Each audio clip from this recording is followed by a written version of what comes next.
आज पत्रकार परिषद घेण्यात आली। विद्यार्थी कृती समितीच्या बॅनर खाली सर्व नांदेड जिल्ह्यातील विद्यार्थी असोसिएशन एकत्र येऊन 20 तारखेला ही सततची पेपरफुटी असेल किंवा शासनाचा बेजबाबदारपणा असेल यांच्या विरोधात या सर्व विद्यार्थी असोसिएशनने एकत्रित येऊन विद्यार्थी कृती समिती या बॅनरच्या अंतर्गत येणाऱ्या 20 तारखेला जिल्हाधिकारी कार्यालयासमोर धरणे आंदोलन आयोजित केलेलं आहे। ते या आंदोलनास आपल्या चॅनल मार्फत आवाहन करतो की या आंदोलनात लाखोच्या संख्येने विद्यार्थ्यांनी व पालकांनी उपस्थित राहावे। प्रमुख मागण्या ही वारंवार होणारी नीट पेपर फुटी असेल तर या जे अगोदरही तुम्हाला माहित आहे 17ला झाली, 24ला झाली, आज 26ला सुद्धा तेच होते।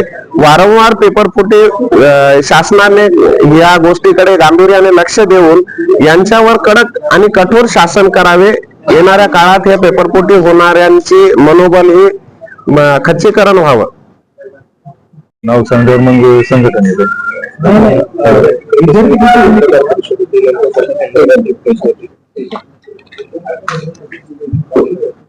जे नीटच्या परीक्षेमध्ये पेपरफुटी झालेली आहे, या अगोदर देखील अनेक वेळा 3 ते 4 वेळा पेपरफुटी झालेली आहे। वारंवार होणारी पेपरफुटी ही या शासनकर्त्याची नाकारतेपणा आहे।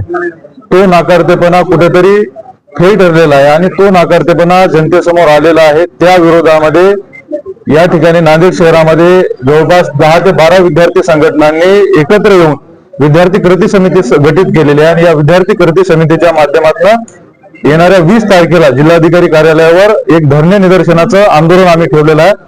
तुमच्या सर्वांच्या माध्यमातून एक विनंती आहे की पालक वर्गांना हा जो काही लढा आम्ही उभारलेला आहे, हा लढा हा आमच्या कोणाच्या एकाच्यासाठी नाही, तर हा लढा येणाऱ्या विद्यार्थ्यांच्या भविष्यासाठी आहे। त्यामुळे आपण देखील आपल्या पालकासह विद्यार्थ्यांना या लढ्यामध्ये सहभागी करून घ्यावं ही या माध्यमातून विनंती करतो।